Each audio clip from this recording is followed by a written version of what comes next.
Sairengi mga subu chapter maming na Preludes kabigi maming na T.S. Eliot. Hariba saireng asi akoina page number 136 ta yauba about the poet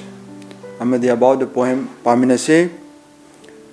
T.S. Eliot was born in America in 1888 but became a naturalized British citizen. He brought about a revolution in the 20th century English poetry. He did not write an idealized picture of nature or of people. He described the modern industrialized life as dull and depressing, killing the human spirit. He described the world as a vast wasteland in which people find themselves lost. Eliot's style of writing poems had far-reaching influence in the development of modern poetry. Saireng iriba T.S. Eliot hariba misal asi America da pokhiba adumba misal amani adubu mahak masamagti Britain da lerga British citizen olaga saireng irakhibane aduna mahak ki ngasagi irakiba saireng style mawong mato sina ngasagi anoba mawong ama mahaw ma piraktuna ngasagi modern poetry da yamna achauba awonba ma lakhi mahak na akoigi hanagi mamang manglam chatta ngasagi mamang ida inaramba mong da ngasagi nature tabu saithajaba natraga phajaba tabu saithaba adu mai mahutta ngasagi akoigi chakholagliba hojiki modern age sida industrialized life si ngasagi aduki matik dull oire hainingdre amadi yamna depressed yamna akoigi anamaha churaba amadi miyoiba ama oibagi lichat mangsilaklaba adumba miyoibagi amaga mateng pangnaba amaga wari watai sanaba adumba nungsi chanabagi spirit adu mangsilakle haibasi mahana utli magi saireng amadi magi writings kudimakta mahana amukasu hairi madudi aju akhoina hingliba sangsar akhoina hingliba prithvi asi aremba ngasagi akhoi karigumba marek mahau yaudra fertile oidraba wasteland amani haidna in which people find themselves lost haidi amana amabu khangnadraba amana amabu magun khangnadraba adum lamdam ama oire hadra kabisna phongdona honai saireng asi gimaramda afet brief overview ma khoi yengminasi. In the poem Preludes, T.S. Eliot gives a picture of the evening scene of a town and hints at the dullness and the cheerlessness of a modern industrial city. In the second stanza, he describes the activities of the town dwellers in the morning and suggests the meaninglessness of the morning activities. Saireng asidang asagi kabi sino unna honeri badi akoigi sohor gi punchi marela se aduki matik marik mahau yaudaba art thoktaba nongmagi asagi tobam tokba sin pham amakak sin thamakak hanjin nukti gi adum tawba adumba asagi akoigi sohorda oiriba phibam sohorgi leiriba saktam masi yamna akoigi unpleasant oiba kariguma makhal amata da ngasagi nungaiba harauba anauba wakhal mayon chungba amata oidre habisine haji akoi saireng asi paminarse. The winter evening settles down with the smell of sticks in passageways. 6 o'clock, the burnt-out ends of smoky days, and now a gusty sour wraps the grimy scraps of withered leaves about your feet, and newspapers from vacant lots. The showers beat on broken blinds and chimney pots, and at the corner of the street, a lonely cab horse steams and stamps, and then the lighting of the lamps. Saireng sigi ahoba sarukta kabi sina utna honari basi akoi sohor gi adumba numidang wairam ningtham thagi matamda oiba saktam amakak unna honari asigumba image amakak man unna honari ba image asida mana palli madudi hairiba numidang wairam gi saktam ase aduki matik yamna unpleasant oiba amadudi magi unpleasantness oiba gi khudam na ngasagi makoigi lambi sorok ngasagi mogi building amagi marakta leiba lerak khulak haibtare koi londa asigumba asida ngasagi makoigi nungdang wairam thongakpa sa thongbagi manam ase akoigi apumba sa thongbagi manam chelakpa haibadi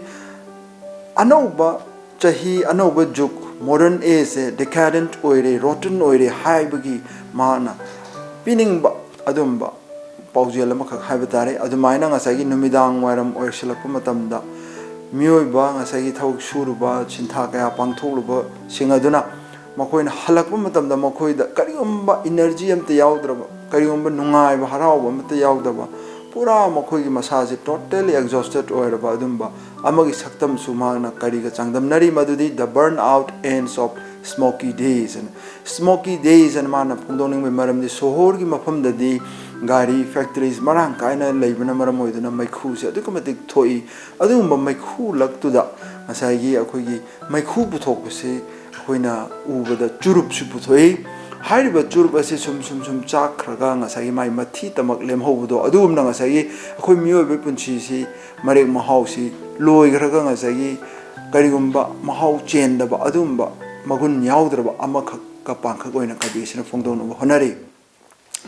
hairiba adumba yamna unpleasant oiba phibam aduda ngasai kabisina makha tarai madudi and now a gusty sour rapes the nong thili ong chusilak paduna ngasai lambi sorok ta chai raga leiba khabar machet makai una wana amal akai punamak to ngasai kabisina hojiki oiriba sohorgi adumba industrialized city adugi saktam oina mana palli aduga nong thili chuba aduna akai bu thonau singda paisilakpa haijilakpa amadi ngasagi adumba ningtham thagi inglaba hing aduda numidang aduda sagol gari na ngasagi mahaki sagol aduda tongnanaba passenger ngaibugum ngasagi sagol aduna ngasagi makhongdu ingraba maraktu dam thindana amadi sor ngasagi hondorokpa matamda manin bang karadana adumba yamna nungai taba yamna ingba gi nungai taba gi mathakta amotpa adagi fajadaba gi nungai taba kayama kabisina adumba modern age gi town city se town am natraga city gi life se ngasai udnana honari ani super stanza da the morning comes to consciousness of when stale smells of beer from the sawdust trampled street with all its muddy feet that prays to early coffee stains adi nongalakpa matamda ngasai kabisina asatawi madudi numidangda ngasai akoigi yamna unpleasant oiba saktam kayama natraga experience kayama leigrabasu nongalakpa matamda yamna fresh oiba yamna nungaiba makak oigadra haidra mahakna khalubudusu nongalakpa mikuptasu adum mamang mahaukiba numidangi ngasai makoina jasin thakchilaga ngasai yu nunga othokibagi manam apum hagi manam adumak nongalakpa matamdusu dum thengnari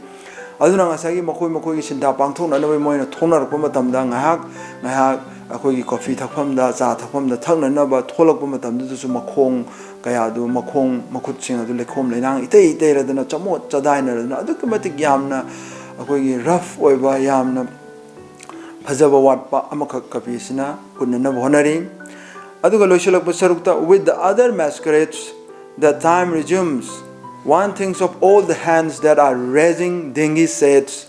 in 1,000 furnished rooms and kabisina loisalakpa sarukta hairi madudi akoi sohorda leiriba miyam asinane hingliba punchi marela se masak arotpa masak ama hingbaga chamanai mapan thongdadi yamna nungai afaba manba amadi asai leiriba pambai khudong chaba kaya asida mi se harau nungaina leiba manba adubu manungdadi karigumba amatta marek mahau yaudrba artha thoktaba punchi marela ma lenbaga chap mane haina kabisina phongdona honari madudi nomagi pangthokadaba sintha adumak tamak adum pangthoga nungtigi madu hongba leitana chathaba adumba ngasai akoigi saglon ani puba adumba amakakka kabisina changdamna honari aduga ngasai mayamna tawriba sohorda leiriba mayamna tawnari thawase ngasai akoigi yamna semjin sajinba life makhalamani makoina hingliba punchi marelase madudi moina ngasi tawdoi thawse hayeng so dum tawba hayeng tawdoi thawdu so hangchi so dum tawdoiba adumba ngasai yam boring chuba yamna monotonous oiba adumba activities pangthoktuna da leiba mafam ama ngasai yam unpleasant oire habese kabisina unnana honai mato sumna sereng asida kabisina phongdongna honaribadi sohorgi punchi marel habese kaisu thoirongna mare mahau yawba artha leiba oidre habesuni aduga sereng asi ibada ts ilet ki yamna phajaba amana ngasai man alliterative sound saidna ngasai wahi ahan mahaubaga atopa wahi gi ahan mahaubaga khonthok manabasing mahana toina sijanai khudam oina ngasai gi broken blinds and ngasai broken the burn hoba blinds the burn hoba asumba akoi wahai amadi stems and stamps and sagol na ngasai makong yeiba amadi so hon manil ka adumba wahai sing lighting of the lamps ngasai lamp thanganar pa nimidang oire habagi masak tak na nawidang ta sumba sounds kaya sibo koina alliterative sounds kawi hairiba ngasai devices kaya si TS Eliot na sijana duna sharing asi gimagun leheli smain tawduna sharing asi man loire